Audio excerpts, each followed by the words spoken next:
Salut à tous, bienvenue chez la Maison Reptile. Je suis actuellement en stage du coup pour une formation certificat de capacité chez Officer Reptile, donc avec Thomas. Donc on va présenter un peu l'élevage et présenter quelques bêtes. Il y a pas mal de petites pépites à voir. Donc je vais laisser Thomas se présenter puis il va présenter un petit peu son élevage. Ouais, et ben salut à tous. Moi je suis le capacitaire de l'élevage professionnel et Officer Reptile. Je propose donc des formations CDC. L'élevage est principalement axé sur les espèces, comme vous le verrez, asiatiques. On est sur du varan essentiellement et du colibridé au pistoglyphe.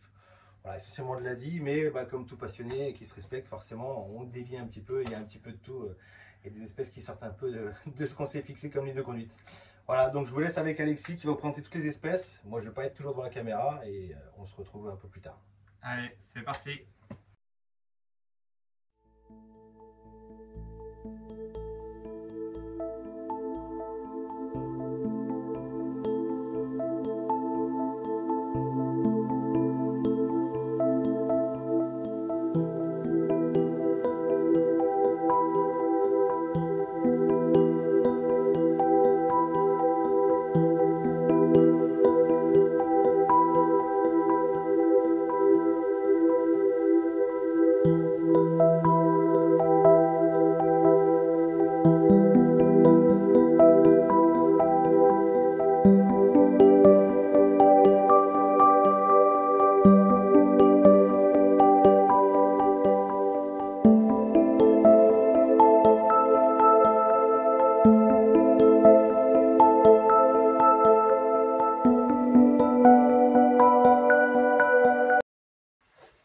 Donc là, on commence avec du Panop, un bon gros varan. Donc ça, c'est un mâle, hein, c'est ça? C'est ça, donc là c'est Maximus, le Varius Panoptes orni, un varan australien. Il a 10 ans. C'est un varan qui est à l'élevage depuis un petit moment déjà, de quelques années. On ne l'a pas eu juvénile, mais on s'est bien apprivoisé ensemble. Il a un petit caractère, on va dire, qui souffle, qui parle beaucoup, comme on l'entend sur la vidéo. Il est assez démonstratif, c'est un varan qui est assez impressionnant de par sa posture, de par son expression. Il a la faculté de se dresser sur ses deux pattes arrière. Vraiment une grosse particularité de Varius Panoptes. Mais voilà. Et puis là, là je l'essaye de bien le lever pour la vidéo aussi, mais il faut vous dire qu'il pèse son poids et qu'à force, tu as envie de baisser le bras. Il faut avoir des biceps. Il va falloir avoir des biceps de toute façon, je pense, tout le long de la vidéo, parce qu'après, il y a d'autres gros varans qui arrivent. On commence gentiment. Donc, faut avoir du bras. Il faut faire quand même attention, parce que c'est quand même des varans qui peuvent être dangereux. Il faut le certificat de capacité justement pour l'avoir. Donc peut-être qu'un jour, on en verra à la maison. Donc voilà, tous les varans qu'on va vous présenter en fait à l'élevage sont relativement cool. On a cette chance-là, ils ne sont pas contentionnés, il n'y a pas de manipulation forcée. Donc ce qui permet de pouvoir faire des présentations comme ça assez intéressantes et profiter pleinement de l'animal sans le stresser et sans lui faire une contention violente. Vous voyez, il est posé et puis il n'essaye pas vraiment de se débattre ou de mordre ou de fouetter avec sa queue. On fait quand même attention qu'il ne se retourne pas et qu'il ne mette pas un coup de tête, mais il est tranquille. Allez mon bébé, tu sors? Allez avec mon gros. Avec mon gros. Allez.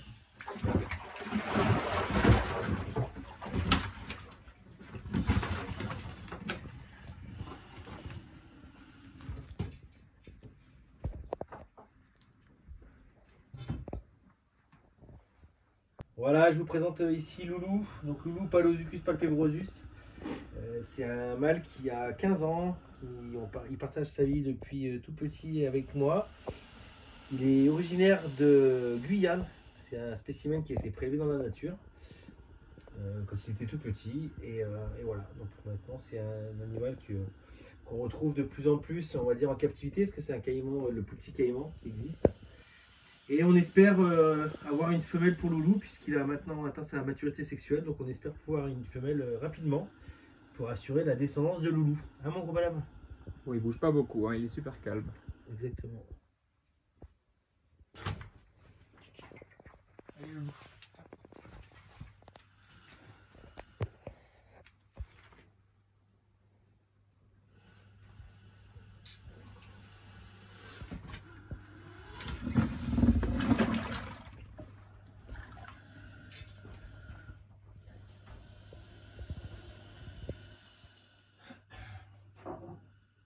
Et là maintenant, un autre gros varan, une varan Kumingui. qui je pense fait au moins le double et qui du coup est encore plus dangereux. Hein. Regardez la belle taille. Voilà, donc là c'est El Pelicano de son petit nom. Varanus cumingi, originaire des Philippines. Un gros varan qui a son petit caractère et qui fait son poids. Donc on va pas faire forcer trop Alexis parce que je sens qu'il est un peu fébrile.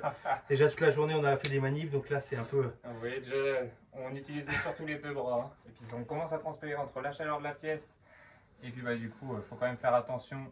Et puis ils pèsent bien leur poids. Hein. Mais regardez, le jaune chez le cumingi c'est vraiment beau. Lui il a son caractère. Hein. Regardez-le, sa tête là. Et là du coup, encore du varan. Donc le Varanus rudicolis, donc tout noir, avec un design assez atypique, donc qui lui est plus petit, mais qui n'a pas les mêmes grilles parce que bah, lui c'est de l'arboricole, mais il peut quand même faire de sacrés dégâts. D'ailleurs je vous montrerai à la fin mes poignets, mais j'ai le cumingi juste avant du coup, juste après la vidéo que j'ai fait pour vous, j'ai fait aussi un TikTok et il m'a bien eu le poignet, donc je vous montrerai à la fin rien que les dégâts que ça peut faire, rien qu'avec les griffes sur les poignets, mais vraiment c'est vraiment à prendre au sérieux. C'est des animaux qui peuvent faire pas mal de dégâts. Mais là, du coup, on va parler de ce petit Rudicolis. Donc effectivement, c'est un varan asiatique très atypique par sa morphologie. Il est aussi appelé varan à bec de corbeau ou varan à cou rugueux. Vous comprendrez pourquoi, pas besoin de vous faire de dessin. Donc c'est un varan qui vit en zone tropicale humide et arboricole. Donc on voit qu'il est parfaitement équipé pour monter à la verticale sur des troncs. On a des grandes griffes qui vont lui permettre de grimper et également de pouvoir chercher des proies à l'intérieur des troncs et de creuser dans les troncs pourris. Voilà, un varan qui est très peu commun en captivité. C'est un gros projet de reproduction ici à l'élevage Officer Reptile pour cette année ou l'année prochaine. On est sur une femelle ici qui est issue d'importation, donc c'est pas toujours simple. Mais on croise les doigts et on espère que ça va bien le faire parce que c'est vraiment une espèce qui est très sympa et trop peu répandue. Du coup, vous vous doutez bien que si ces griffes sont faites pour monter sur des arbres, elles peuvent aussi très bien monter sur vos bras et vous faire de sacrées marques. Comme en témoigne ce genre d'avant-bras. Ouais, moi ça va encore, j'ai juste aujourd'hui et là le cumingi, mais regardez, quand on les a tous les jours, c'est pas la même. Hein. Et là du coup, on va passer sur un peu de serpent avec du Boiga dendrophila qui cache sa petite tête. Voilà, donc là on est sur du Boiga dendrophila melanota, un colubridé asiatique qu'on retrouve principalement du côté de la Thaïlande, on va dire. Donc espèce venimeuse. Il faut débrancher, c'est la pistoglyphe. Qui peut faire jusqu'à 3 mètres. Donc là on est sur un mâle qui a 3 ans. C'est un mâle qui est né en captivité, qui va grossir encore un petit peu. Et qui j'espère sera un bon reproducteur avec la femelle. Et du coup, tu as d'autres boigas à l'élevage et d'autres qui arrivent, c'est ça? Exactement, donc à l'élevage, chez Officer Reptile, on a du Boiga cyanea,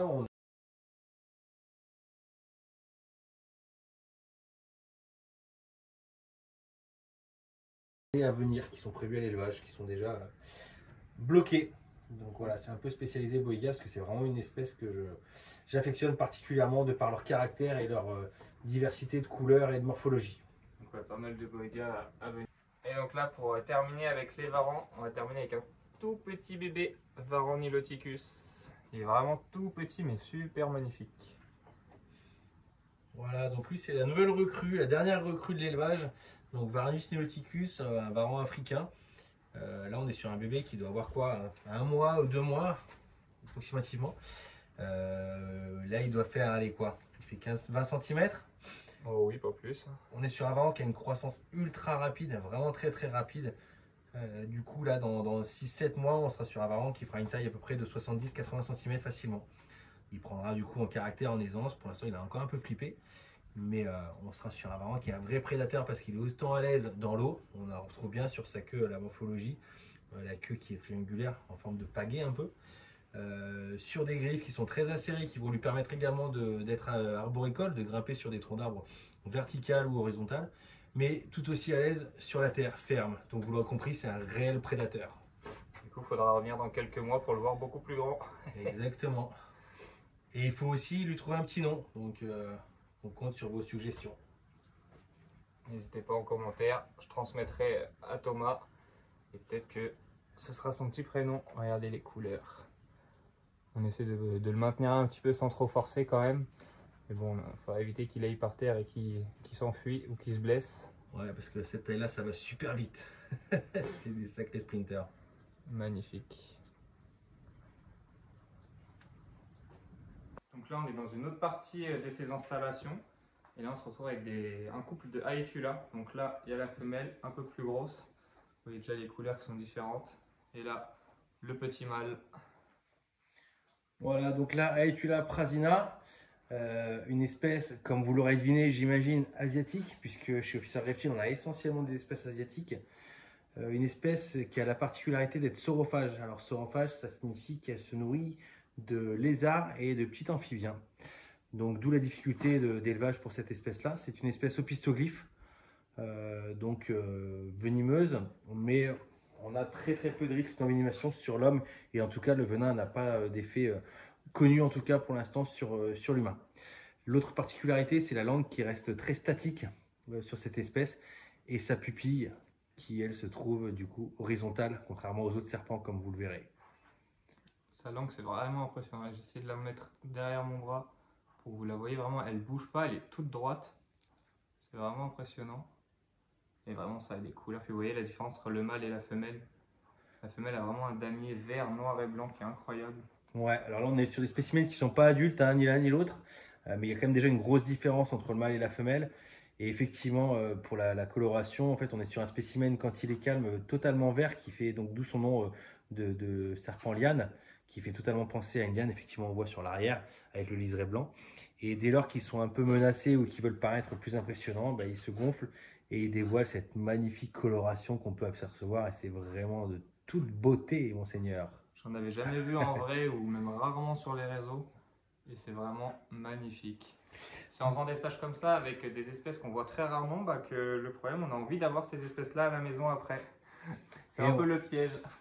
Donc pour ça, on vous invite à venir faire un stage chez Officer Reptile, évidemment. N'hésitez pas. Il y a encore plein d'autres bêtes aussi qu'on ne vous a pas montré en vidéo. Il y a vraiment beaucoup de choses. Donc il reste une dernière espèce à vous montrer. Mais c'est vraiment magnifique. Voilà. Et autre particularité de cette espèce, elle est vivipare. Donc ça veut dire que la femelle va mettre naissance à des petits tout formés qui seront exactement comme les adultes. Alors ils seront de coloration brune quand ils vont naître pour petit à petit devenir effectivement tout vert comme on peut voir maintenant. Donc on croise les doigts pareil pour cette espèce puisque c'est également des spécimens issus d'importation. Il y a encore très peu de reproduction en captivité.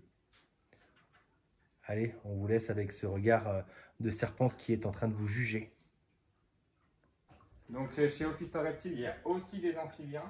Donc là, on est devant un beau paludarium où dedans il va y avoir des télodermas. Donc faut essayer d'en trouver une parce que c'est des grenouilles mousses. Elles se camouflent pas mal. Mais bon, je me suis déjà rangé avant de démarrer la vidéo. Je sais où il y en a une, donc je vais aller vous la manipuler. Et Thomas va vous en parler un petit peu. Voilà, donc Téloderma corticale, la fameuse grenouille mousse ou grenouille lichen, originaire, vous l'aurez encore une fois deviné, d'Asie, particulièrement du Vietnam pour cette grenouille. Donc grenouille qui vient de me pisser dessus. Voilà, bah, tu vois, voilà, on a fait la formation tout à l'heure et je voulais que chacun subisse cette punition et ça y est, c'est fait. Non, elle voulait se faire filmer pour le faire. Exactement. Et donc voilà, donc c'est une grenouille qui a un mimétisme assez hallucinant, hein, c'est vraiment du mimétisme. Si on la met sur de la mousse, c'est vraiment très compliqué de la voir et de la trouver. Donc grenouille qui supporte des températures très fraîches puisqu'elle vit dans une zone montagneuse. Et donc on peut élever à quasiment température ambiante, du moment qu'on met un spot LED par-dessus, ça permet d'atteindre une température idéale pour elle. Voilà. Encore une fois, j'espère qu'on l'a vu. Elle veut me pisser dessus en vidéo, on dirait. On va la remettre tranquillement, on va pas la stresser si elle ne veut pas être trop manipulée. Et voilà, une espèce que je kiffe pas mal aussi. Je l'avais déjà découvert du coup sur les réseaux de Thomas. N'hésitez pas à le suivre d'ailleurs si vous voulez découvrir pas mal d'espèces que j'avais découvert et que là je vois en vrai. Et c'est vraiment super beau et ça fait de beaux aussi Terra paludarium avec un fond en eau que j'aime beaucoup. Donc peut-être aussi un jour à la maison si c'est possible.